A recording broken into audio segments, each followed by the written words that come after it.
Assalamualaikum warahmatullahi wabarakatuh. Selamat datang di channel kami AVRTV Bus Project Studio. Di sini kami akan menjelaskan salah satu kerajaan Islam terbesar di Indonesia, yaitu Kesultanan Banten, yang mana memiliki kejayaan dan warisan budayanya yang luar biasa. Kerajaan ini telah meninggalkan jejak yang tak terlupakan dalam sejarah bangsa Indonesia. Tanpa kita berlama-lama lagi, yuk simak video ini. Latar belakang Kerajaan Islam Banten. Kerajaan Islam Banten berdiri di wilayah barat Pulau Jawa pada abad ke-16, menandai babak baru dalam sejarah Islam di Indonesia. Sebelumnya wilayah ini merupakan bagian dari Kerajaan Sunda yang menganut agama Hindu-Buddha. Peran penting Sunan Gunung Jati dan Fathahilah. Pendirian Kerajaan Banten erat kaitannya dengan penyebaran Islam oleh Wali Songo, khususnya Sunan Gunung Jati. Fathahilah, seorang tokoh berpengaruh yang terkait dengan Wali Songo dan Kesultanan Demak, berhasil menaklukkan Sunda Kelapa, Jakarta pada tahun 1527. Kemenangan ini membuka jalan bagi Islam untuk berkembang di Banten. Maulana Hasanuddin, Sultan pertama Banten. Pada tahun 1552, putra Sunan Gunung Jati Maulana Hasanuddin diangkat menjadi Sultan pertama Banten. Di bawah kepemimpinan Banten berkembang pesat sebagai kerajaan Islam. Sultan Maulana Hasanuddin fokus membangun dan memperkuat kerajaan, baik dari segi pemerintahan, militer maupun ekonomi. Ia juga menerapkan kebijakan untuk mengintegrasikan nilai-nilai Islam ke dalam kehidupan masyarakat Banten. Raja-raja Kerajaan Banten. Raja pada masa kejayaannya adalah Sultan Ageng Tirtayasa, Maulana Yusuf, dan Maulana Hasanuddin.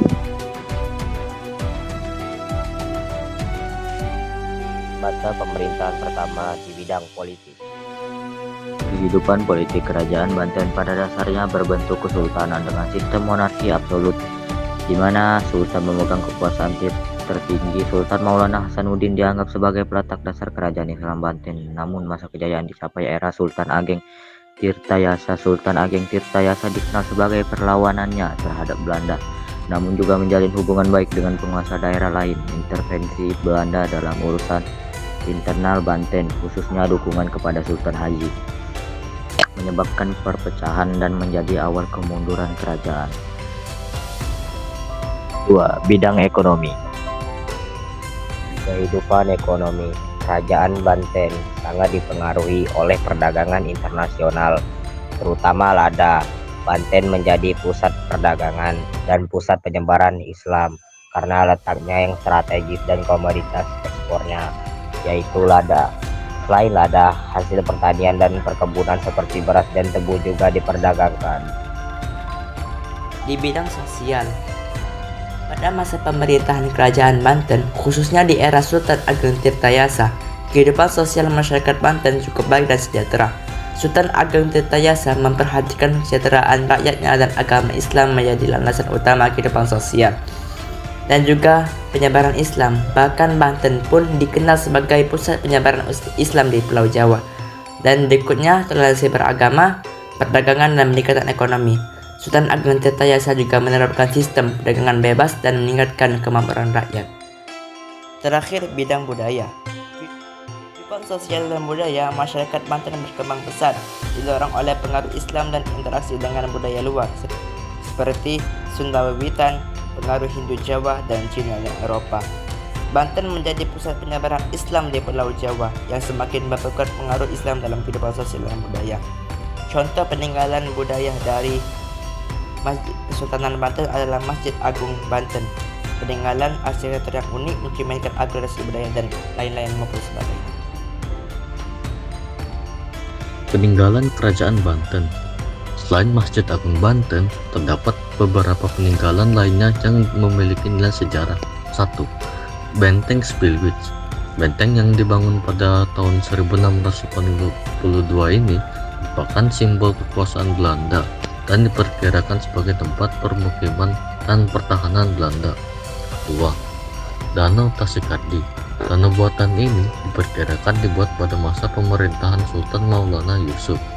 Danau Tasikardi memiliki luas kira-kira 6,5 hektar dan dilapisi dengan keramik dan batu bata. 3.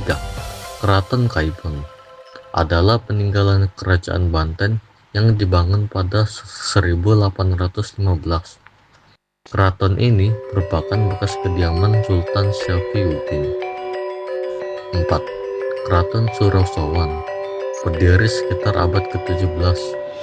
Keraton Surosowan diperkirakan didirikan pada masa pemerintahan Sultan Maulana Hasanuddin. 5. Masjid Agung Banten.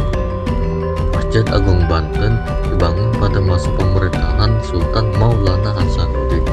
Keunikan masjid ini adalah bangunannya merupakan akulturasi 3 budaya, Cina, Arab, dan Eropa. Di kawasan masjid terdapat makam sultan dan keluarga sultan. Tepatnya berada di serambi masjid. Saat ini, Masjid Agung Banten digunakan sebagai wisata religi untuk memperingati hari-hari besar seperti peringatan Maulid Nabi. Masa keruntuhan Kerajaan Banten Islam. Kerajaan Banten Islam pernah menjadi pusat perdagangan yang besar di bawah kepimpinan Sultan Agung Tirtayasa. Bahkan Kerajaan Banten bisa menyaingi VOC yang sama-sama berdagang di perairan Laku, Jawa, dan Sumatera. Pada waktu itu, Sultan Agung Tirtayasa ingin memperluas wilayah kekuasaannya tetapi selalu mendapat hambatan dari VOC. Apalagi VOC yang bermarkasnya di Batavia selalu berusaha merusak rencana Sultan Agung Tirtayasa. Bahkan VOC memanfaatkan Sultan Haji, putra Sultan Agung Tirtayasa, untuk mengganti kedudukan Kerajaan Banten Islam. Hal ini karena VOC tidak suka dengan kejayaan Kerajaan Banten, bahkan berusaha untuk menguasai kekuasaan kerajaan. Saat sedang berselisih paham dengan sang ayah, VOC justru mengadu domba dan memujuk Sultan Haji agar mau bekerja sama. Sultan Haji kemudian tertarik untuk melakukan perlawanan dengan ayahnya di dekat mantan VOC. Akhirnya Sultan Agung Tirtayasa berhasil disingkirkan pada tahun 1682. Kemudian Sultan Haji menggantikan posisi ayahnya.